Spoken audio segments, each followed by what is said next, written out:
Well, I'd like to welcome Karen Solis with us today from the Transportation Division. However, she is moving on from Operations Specialist. We have a new Operations Specialist that I'd like to introduce, Liz Cortez. Welcome. Thank you. And you're just starting with the company and with the department, right? Yes. So Very I'm very good. excited to start working here at Laguna Woods. Well, happy to have you here. And you're still going to be within the same division, am I right? Yes. Okay. I'll still be around. All right, very good. So we got your slides today that we're going to go through, and we're going to start off like we usually do, talking about Plan a Ride. And Plan a Ride has become very successful, and I hear that there's a lot of people every week that are using it, right? Every day. Yeah, every day. Every day. Yeah. So here's some information on the screen, and here's the times that it's available, and kind of briefly go through that again if people are new to it. So Plan a Ride goes Monday through Friday between the hours of 8 a.m. and 10:30 p.m. Monday through Saturday, I'm sorry. And then Sunday, 8 a.m. to 6 p.m. And the last pickup is at 5:45. Okay. So that one's gives you a little bit of time. Yeah. You also have to call transportation, which is the main line. We stick to the main line, and you will speak with someone, and you want to call as early as 1 week in advance and as late as the day before by noon. Okay, and the number's up on the screen, and the information that, because when you call, am I right, it's a voicemail most of the time? We still have the voicemail, so you still have the option of doing that, but we're trying to get everybody to get their phone calls answered. That's the goal. Okay. So Okay. if you call the main line, you will have a better shot of that. Okay, so going back to the time there, you have people 10:30 at night? Mm-hmm. Wow, Yeah. that's amazing. Yeah. Hey, you want to keep your nightlife going, Yeah, right? yeah. Again, this is all the information that you would give, and you call the number 597-4659, and like you said, noon the day before is the latest. The latest, Up yeah. to a week in advance. Up to a week in advance. Now you can call the same day. Right. But same day is on availability based only. Okay. So you've got a slimmer chance of getting your desired slot. All right, very good. Now we're going to look at something that has become very popular, and that's destination shopping on Tuesdays. And look at all the different places that you're going. And I know all these have gotten to be very popular. Yes. Do you want to talk about destination shopping? Yes. Since it's your new baby. So I'll be taking over answering the reservations for destination shopping. And so for destination shopping, you want to hop on the Easy Rider. So we have the dates posted up there for the next locations that they'll be going to. So you want to be sure to call weeks in advance. So we do have some popular locations like the Orange Tree and the Marketplace. So the date starting from September 11th and down, you can start making reservations September 1st. Okay. Yeah. So about 2 weeks in advance or so? About 2 weeks like in for advance. 10 days or whatever it might be. And like you said, it's very popular, and it fills up quick. It's usually one bus?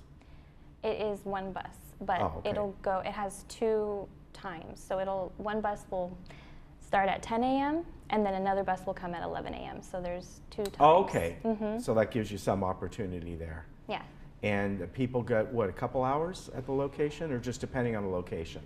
They get from 1.5 to 2 hours. So Okay. the 10 a.m. bus, you want to be sure you're back on at 12:30. And then for the 11 a.m. bus, you want to be back on at 1:30 to return. All right, very good. And I know like I said, those are very popular. Yeah. Like she said, the Orange Tree one and the Laguna Niguel Marketplace. Yeah. Super popular. Now, have you ever had requests for other locations? Like some people, like if you get enough of them, you're kind of looking at It's like Mission Viejo Mall or whatever. We do go to the Mission Viejo Mall. Oh, you Mall. do? It's just not on the upcoming It's just not list. on this. It'll go on next month. Okay. So there's 6 locations, only 4 weeks in a month.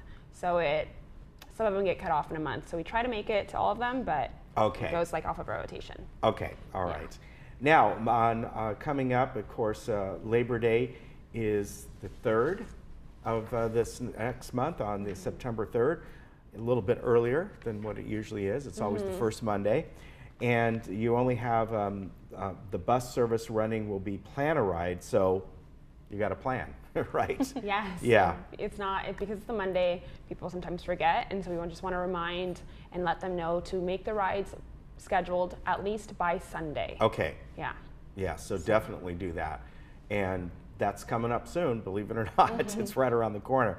Now, although we're mainly talking about transportation, here's something that's very important that's talked about a lot with waste management about bulky item pickup. Yes, so we've got bulky item pickup that is, there's a couple of different ones, but let's go through them little by little. So that free in-home bulky item can be picked up on an on-call basis. So you would call resident services and call resident services, and you have 2 free bulky item pickups per calendar year, and you have up to 5 large items for each pickup. Okay. So you can get 10 large items picked up throughout 1 year. Now, does this mean, I know we've talked about this before, that they'll actually, if you can't get it out, they'll go into your home? This is the go into your home to pick it up, yeah. Yeah, and obviously you want to let them know what it is in case they may need 2 people. Yes, and it also has to be reasonable. It has to be within reason. If 2 people cannot lift the item on their own, then it's something that cannot be done by them. It has to be disassembled prior to pickup. Okay, so, all right. But those are really rare, I mean. That's like a really large because item. even a couch, 2 people can. Yeah, 2 people can lift a couch. Okay, very good. Now, then there's the monthly bulky item collection. And tell us about that. How does that differ? The monthly bulky item is one that you can do every month, all year long. Okay. So what you would have to do is leave your, first thing is first, you have to call resident services and let them know that you're planning to drop off something at either your trash enclosure or wherever your trash cart goes. Okay. So if you live in a manor with a dumpster, it would be in the trash enclosure. If you live in a manor with your pull-out cart, you leave it where your pull-out cart goes. Okay. And you want to give them a call and let them know the items that they will be picking up, because waste management will not pick up items that weren't provided in the list. Okay. And as long as you leave the items there the night before or as late as 7 a.m. the morning of the pickup, they'll take it. Okay. Yeah. All right, very good.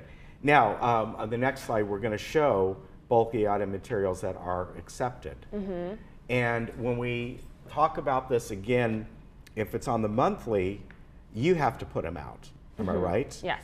Some of those things, obviously, refrigerators and people may not be able to get out. That would be something that perhaps you would call, you get a couple times a year. Yeah, exactly. Okay. I mean, if you've got movers helping you, then it's easier, but if you cannot physically pull those out yourselves, you do have the option of the in-home pickups. Okay. Yeah. All this right. is mostly for electronic waste is a big one, because people sometimes will dump their televisions into the dumpsters. Yeah. And that causes your waste management to not pick up your dumpster, and so they won't service it, and then it'll be a delay until someone comes out to pull the TV out. Oh, okay. So it'll slow down your service and it'll mess up your service date. So you don't want to put anything like a TV or larger into a dumpster. Okay. Yeah. All right, very good. So remember to call, and then you can always ask too, this is what I have, and they'll let you know. So the next one is stuff that are not accepted, no car bodies. Yeah. Yeah. But yeah, that's... it happens. It doesn't really? Yeah. Wow. And construction waste, demolition waste, hazardous waste. So if you're doing, first of all, a demo, you should have a contractor that's already set up with their own and waste. ready to come in. Okay. So that's good to know. Again, if you have things you are not sure about, call resident services. Yeah, you have to call resident services for either we have of these to either pickups. way. Yes. Yeah. All right, so the monthly collection dates for the bulky items are on the screen there.